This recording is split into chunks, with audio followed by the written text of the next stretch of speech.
totally forgot my microphone. Hello everybody.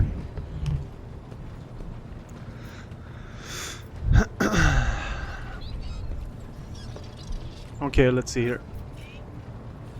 Where we were.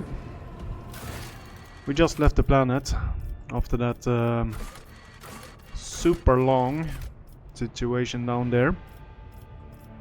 I don't remember if we left any quests down there, but we did pick up plenty off-world. So we had a couple of people that wanted to talk. I think that was the sister Senorita? Argenta.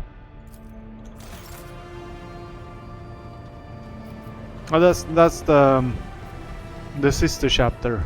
Sister Sororita. Sororitas? So I wasn't totally off. Greetings. Cinto, greetings.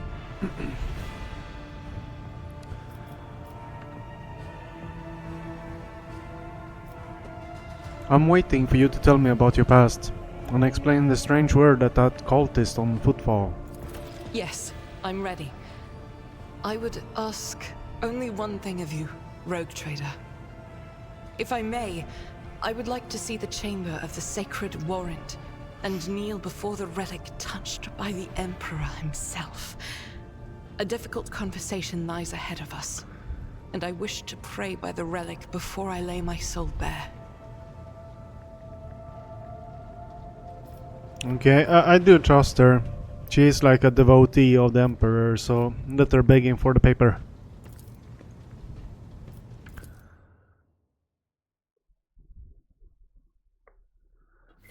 If she is a heretic, we will just shoot her down.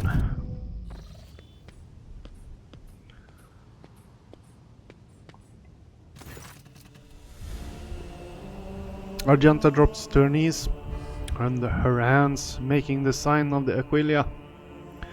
Her eyes are locked on the sweeping signature on the warrant. A seemingly mundane thing, merely a flourish on a piece of paper.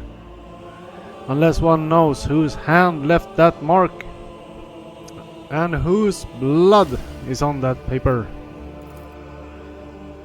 If thou seest a flaw in me, smite me.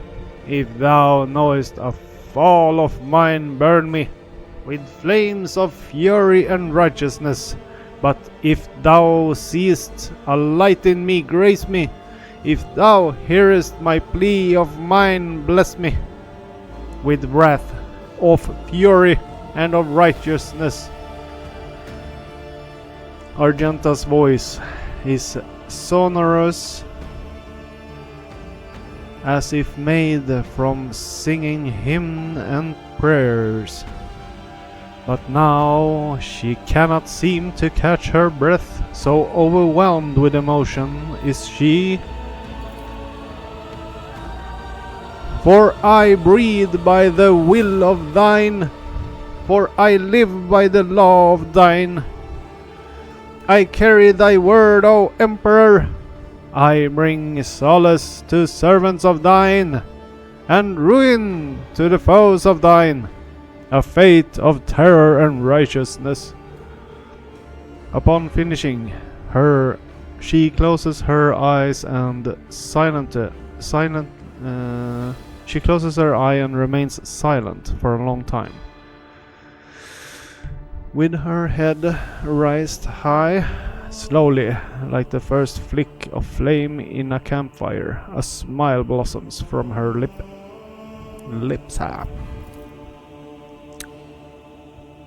When Argenta finally opens her eyes, they are alight with uncanny resolution. Rogue trader, we need to talk, or rather, I need to tell you something. The truth. The truth about how I ended up on Theodora von Valancius' ship, and about the cultist we encountered on Footfall. I am listening. Please understand. I couldn't trust you before. I'll tell you my story and you'll see why. I'll start at the beginning. It's easier to piece everything together that way.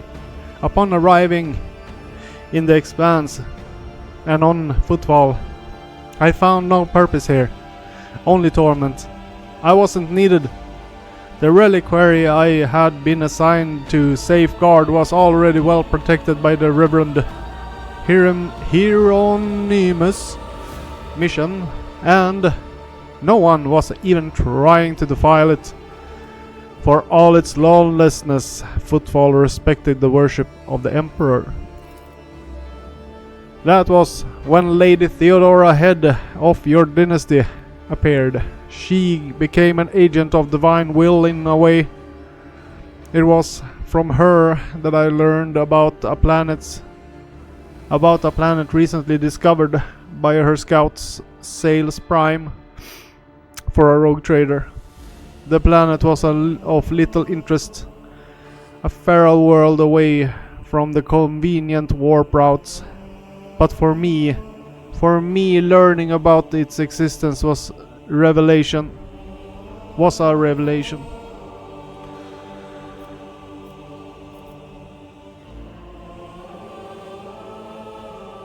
I never even heard of such a planet. Does it belong to the von Valancius dynasty? Yes. Now the planet is yours by right. But it's not as simple as that. The warp route leading to it was lost. I will explain in due time. May I continue? Please continue. The descriptions of the Salis Prime was familiar to me. It seems very similar to a word from an ancient legend. The legend of Saint Argenta and her ship. Argenta, the living saint. She is my patroness. The order named me after her. She died a millennia ago, when heretics caused her ship to fall from the skies. But even those blasphemers could not touch Argenta's ashes or her holy relic, the One Star. For the fallen ship, which now served as the resting place for the saints' remains, would only allow the truly righteous to enter. All others would meet their death. Imagine what I felt when this flash of insight came upon me. The world where Saint Argenta's ship fell was merely a vague legend. No one knew its actual whereabouts, and suddenly I, myself, named after that saint, come across this information. I realized at that moment that it was a portent that I must journey to the planet and find the ship. And so I asked Reverend Hieronymus to let me go for a time on a personal pilgrimage. I boarded Theodora's ship and demanded a passage to the newly discovered planet Salis Prime.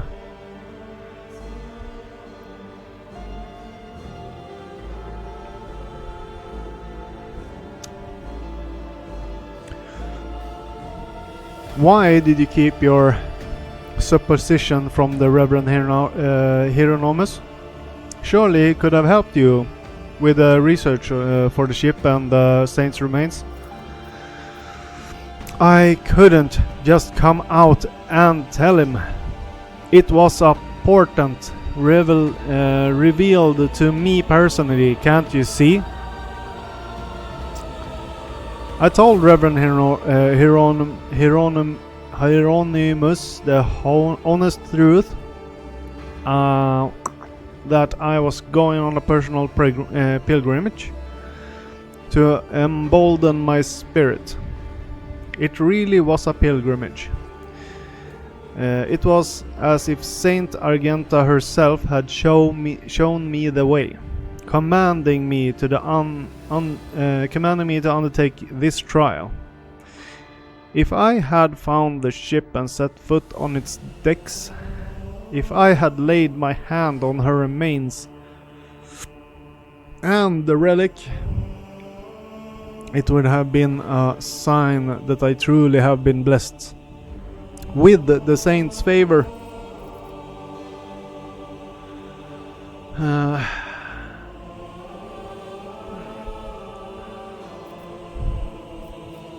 Let's see, we have a couple of choices here.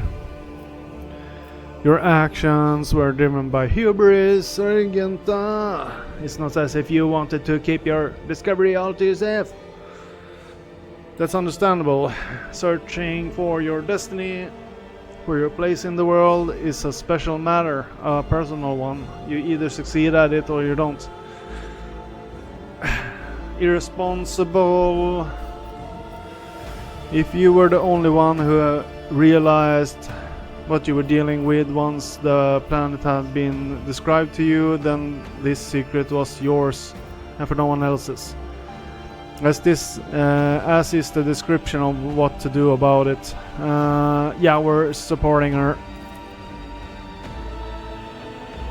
I'm glad that you understand me. I had been called, and thus it was my business and mine alone. I imagine Theodora was thrilled about the prospect. Lady Theodora lent her assistance. It was her intention to visit a newly discovered world, and she took me with her. You mentioned something called the One Star. What is it? Apologies. I got so carried away I forgot to explain. The One Star is a relic kept by Saint Argenta.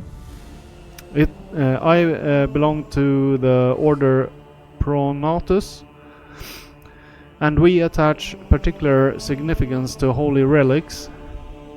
The One Star is one of the lost relics of the past, so mysterious that no one even knows what it is exactly. Argenta's hagiography at times calls it a banner, or a set of armor, or a blessed chainsword. One thing is certain: it was a beacon of righteousness, and it was lost with Argenta's death. What happened next? Death.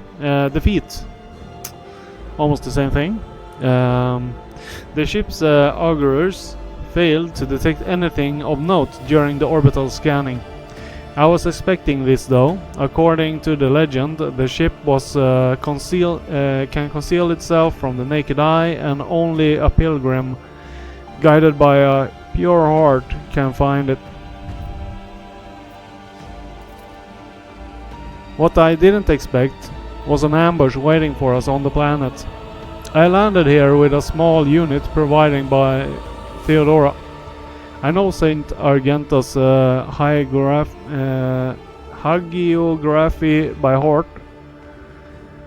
I know all the legends about her.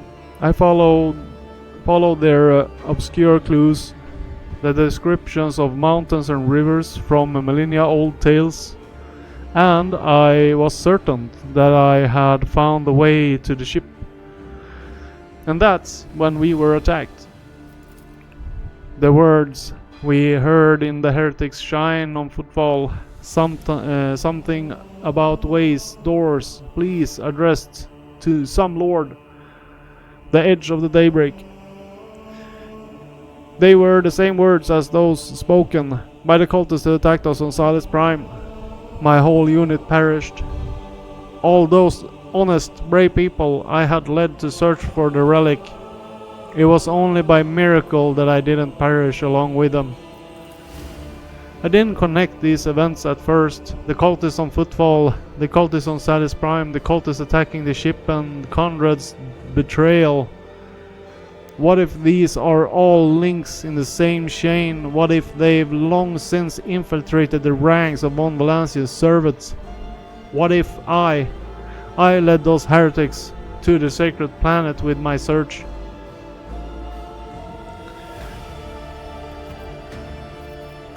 Sadly, the one who might have all the answers, Conrad, escaped. Oh yes, and I sincerely hope that we will meet him again that Serpent needs to answer a few questions before he's plunged into cleansing flame. No need to blame yourself. If the heretics really had wormed their way into the Von Valancien's rank by then, they would have found the planet even without you going there. I doubt it. No one except me was particularly interested in the planet, Conrad.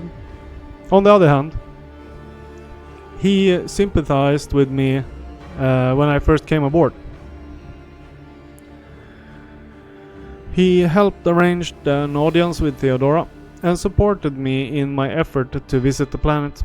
I never told him plainly why I wanted to go there, but I imagined that Vulture must have figured out that it was something important. Something related to the holy faith of the Imperium, and what could delight a heretic more than defiling a relic. How did you manage to escape from the cultists? Theodora's people received a distress call, came to my rescue, and brought me aboard the ship. I barely remember what happened. When they arrived, I was already severely wounded, fighting back with whatever remained of my strength. I think I shouted that we had to go after them, but they didn't listen. They took me to the shuttle and pulled out. After that it was blackness. When I came to, we were already middle of a warp jump. Theodora had urgent matters to take care of, and she decided that she could clear out the planet at a later time. Oh dear, oh dear. And that's why you didn't trust me before, correct? Yes, Rogue Trader. I saw with my own eyes how a member of your family showed his true colors as a servant of the archenemy. I had already suffered a humiliating defeat at the hands of the cultists, and was afraid that another betrayal. I couldn't be forthright with you. And so I studied you, looking for seeds of corruption or the light of righteousness. And what did you find? A man who stood shoulder to shoulder with me and helped eradicate the cultists on footfall. Although my opinion of you started to change even before then, because you agreed to talk to the orphans at my request. A leader who's willing to honor those who laid down their lives to them and take care of their children is a leader who inspires trust. And the way you acted in that moment. Do you remember? There was a young man whose grief and confusion had driven him to insolence. You found the words that could comfort him. You didn't punish him, didn't scare him with a show of austerity.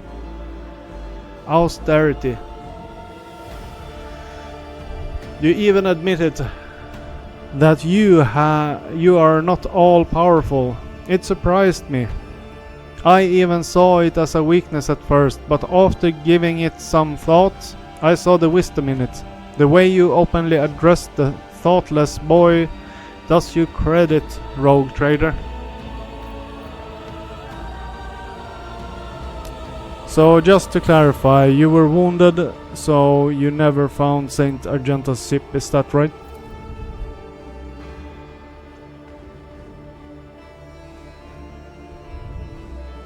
Yes. I rushed to Theodora the moment I could walk again, and I insisted on going back to Salus Prime to defend the relic from the heretics, but I was told that the warp had destroyed the old route to the planet, and that plotting a new one would take a great deal of time and effort.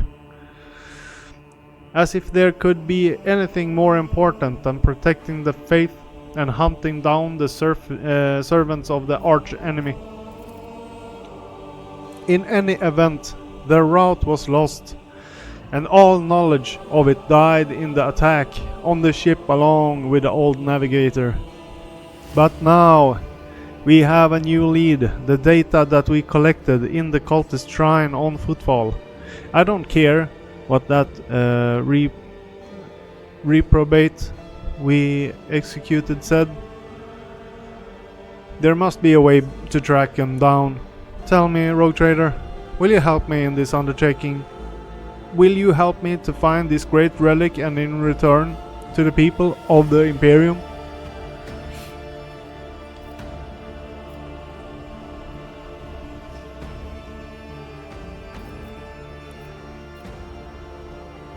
I don't think I want to do that. That's at least an option. Let's see. If the accursed Final Dawn is involved again, it's my duty to help you. That cult must be reduced to ashes though throughout the entire Corona's expanse. So be it, Rogue Trader. As I stand here before the warrant, the embodiment of the Emperor's will, marked by his own hand, I vow that I will not relent until the holy relic has been returned and the heretics punished, and may the light be with us both on this path.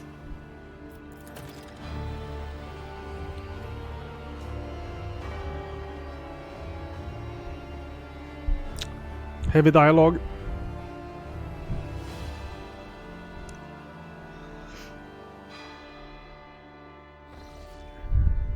Okay, so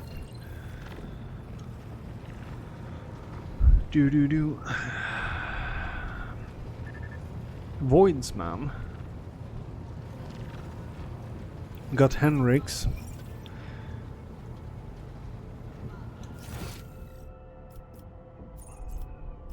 I think it was Idra that also had a quest.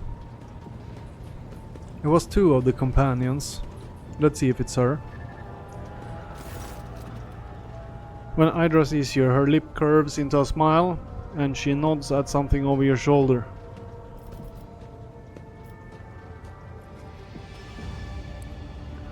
You seem to have a very strong reaction to what Argenta said by the broken lens. It was just my nerves playing up. Something about our little saint doesn't sit right with me, and I trust my gut. Oh sure, she seems straight as an arrow and as predictable as a hangover after drinking. But when I look at her, something about her makes my brain itch. After that conversation, I tried to listen to what was being said about her. Beyond the door, what I heard was strange. Blood in her past, twilight in her present, and something like a star leading her. But where is it leading her? I saw several roads, and all of them frightened me. Okay. So it's not a cakewalk.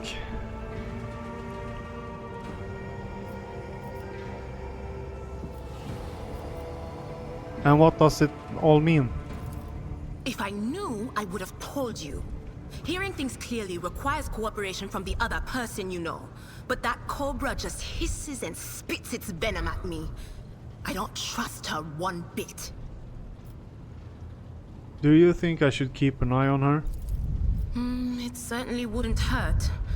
I'll keep a watch on her too. Ugh, if only I knew what it meant. Maybe it means danger for her. Or maybe danger coming from her.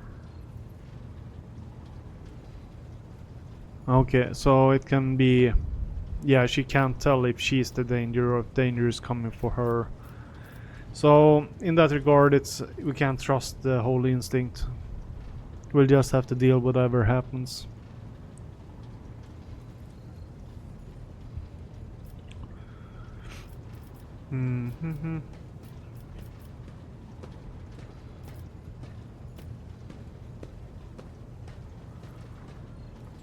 Things are straightened between you and Argenta, isn't that right? The little sister is afflicted with her own set of voices. Ones that whisper to her about corruption and heresy. silly girl doesn't realize that if she wants to find the source, she needs to start by looking in her own head.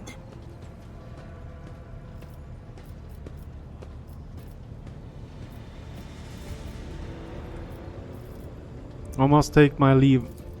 Of course. Always at your service. Whenever you need me.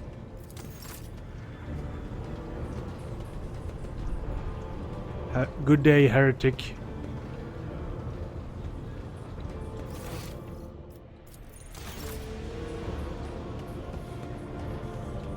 Oh, we have Abel on the ship. Messiah knows all, comprehends all. Let's see. I must take my leave. May your labors be effective. Let's see what Abel has to say.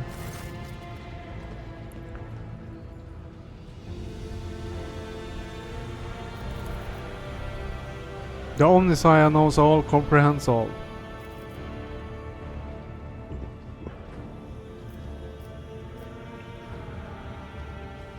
Point at the cogitator. What are you working on? We catch the soul of the light in the solar wind. We look for the footsteps of the Omniscience left when he walked the desert.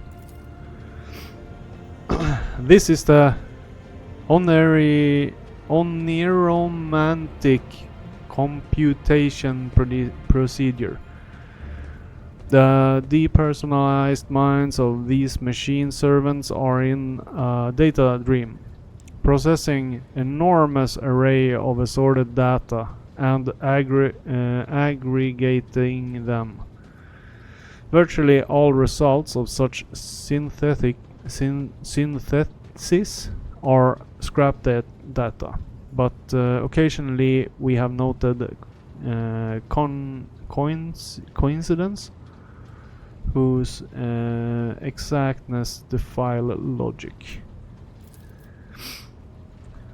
It is an extreme, rare and venerated form of statistical augury, but the tech brother Abel is adept at this form of appealing to the Des Mechanicus. Well, I'm glad we saved them. Let's see.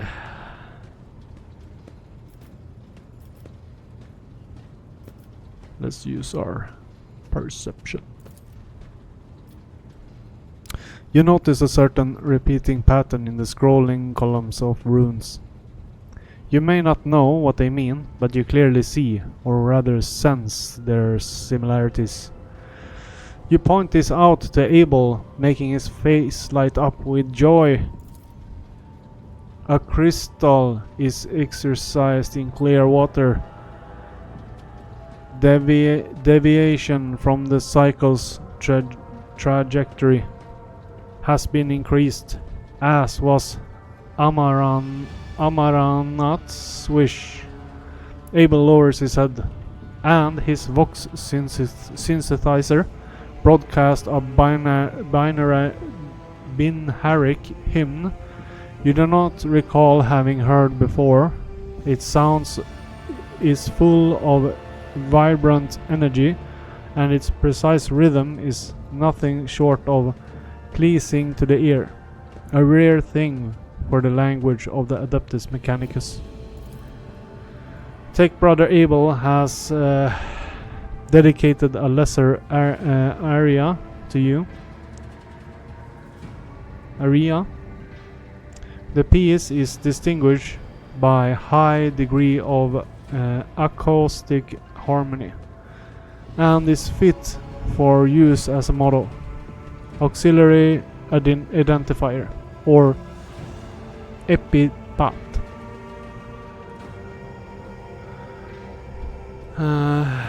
So we have been accepted by the Adeptus Mechanicus. We're a deputy now.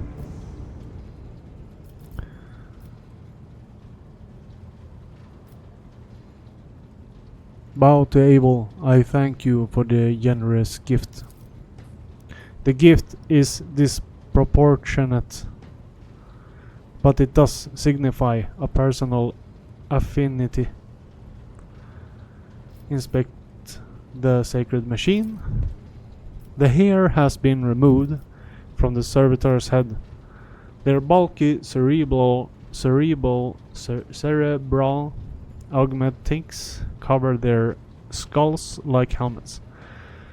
The faces of the cogitator's servants are blank. Their eyes are closed.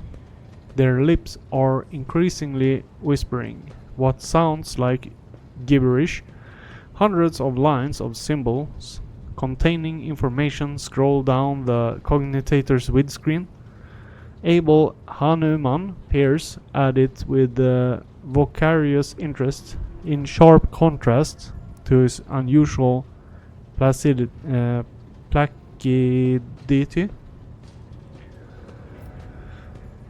I don't know if I pronounced that right, but we going on.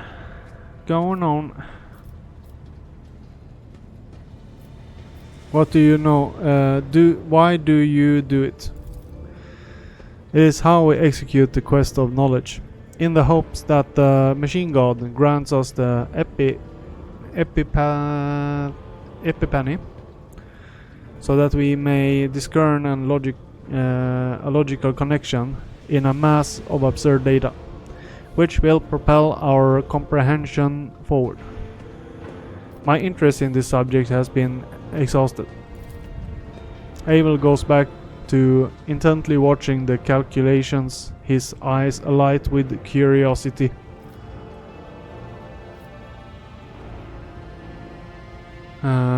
What is this? I thought we were going away. Did you hear what Abel said? It seems we have contributed to Amarnath's design and deviated from the cycle. What does that mean for you? A low guttural sound rises from the depth of Pascal's voxint, as though the planet's tectonic plates are shifting and crushing each other. The might rumbles brings forth words imbued with power. We follow a path shorted by a great mind, but that path leads to dark places.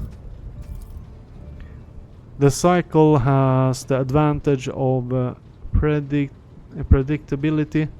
Abandoning it will plunge the collective into a perilous space of uncertainty, which will inevitably lead to disaster and the risk of universal annihilation.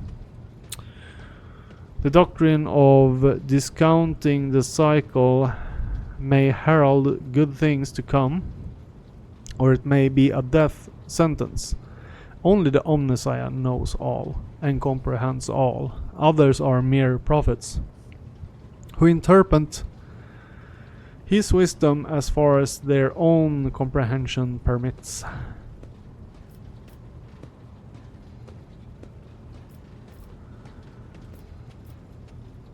Let's see. Okay.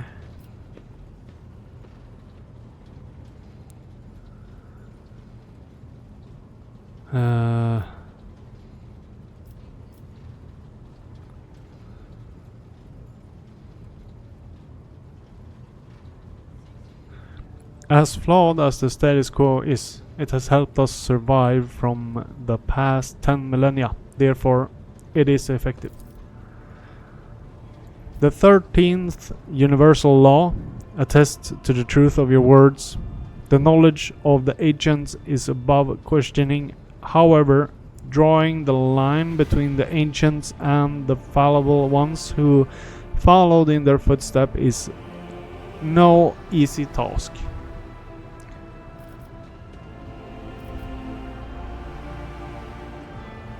I must take my leave.